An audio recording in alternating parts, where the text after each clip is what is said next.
Roxanne had a match with Lyric and Bayley, and then we got to our main event.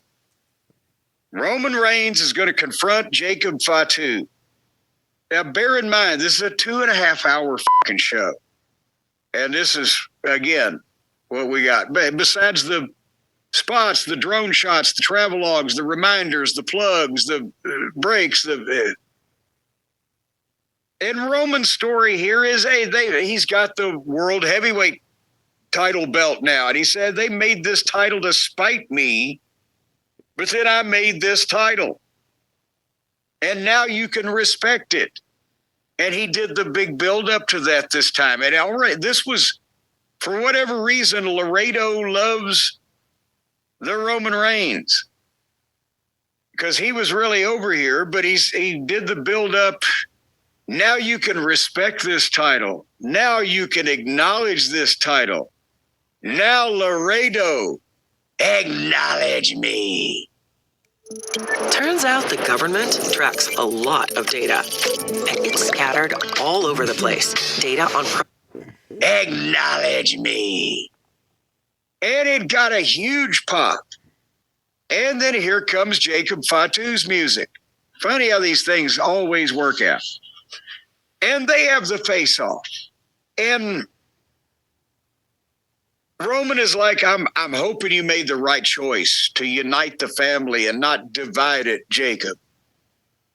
And Jacob said, I didn't need a week to think about it. I didn't need a minute. I know what I want. I want that title. 12 years of hard work and suffering. You were running the bloodline and I was starving. You didn't call me. Jimmy and Jay didn't call me. Solo called me. And Roman's like, are you confused or dumb? Solo couldn't get a cup of coffee. I run this place, right?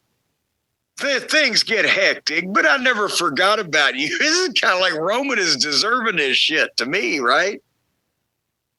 But you haven't earned it yet.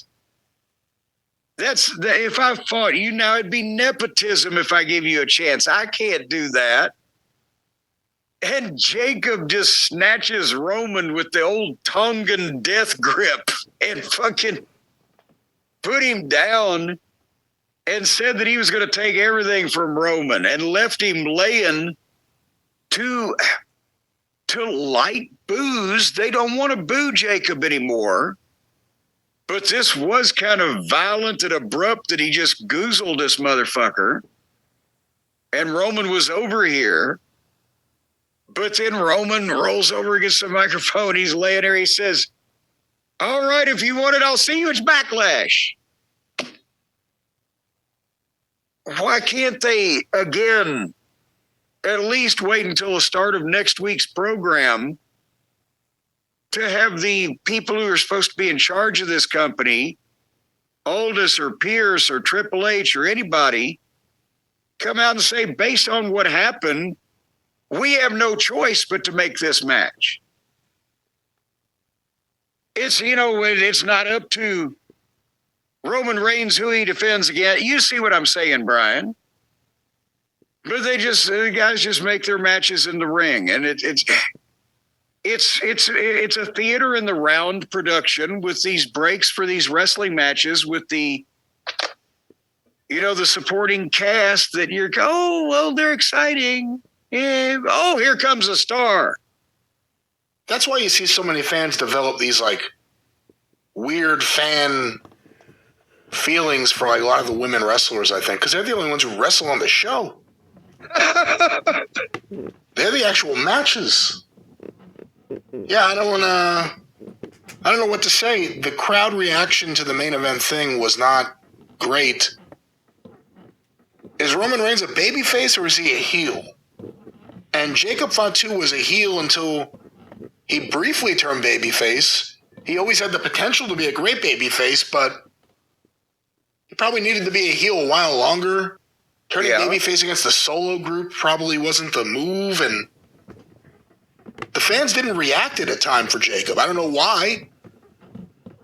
He went for the death grip, and Roman went down, but it was a weird reaction from the fans, and Roman is best as a heel, and I thought they were heels, and then He wasn't really a heel here at all. That's the thing, is that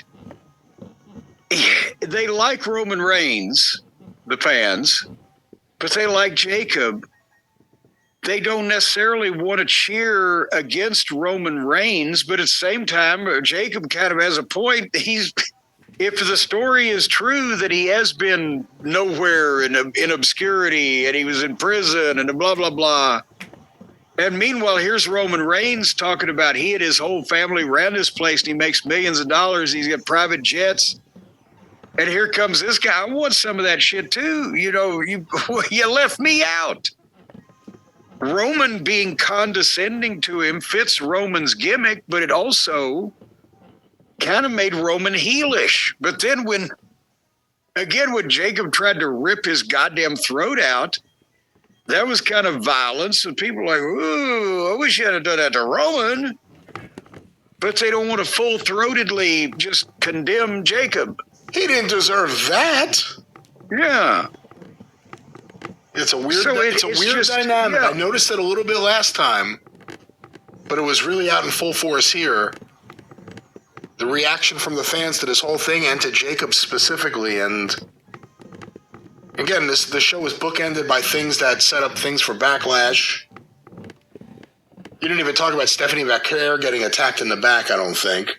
Well, see, with no on-screen fast forward, sometimes these things get lost in the shuffle. But I think this is another example, to be honest with you, of they're trying, the writers and the writing team and the creative team are trying to be so cutting edge in all the wrong directions. They sharpen one edge and then they turn the knife over and try to cut with the blunt side.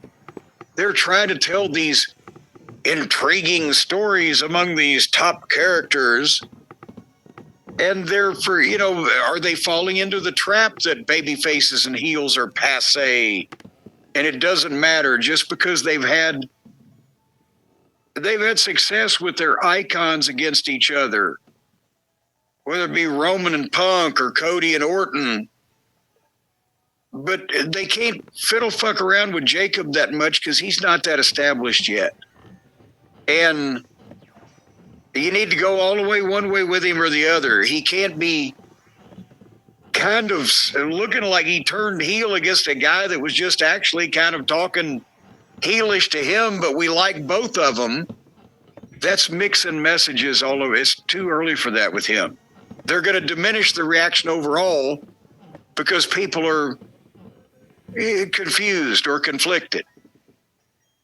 Well, I'm not confused about this. That was another underwhelming WWE Raw.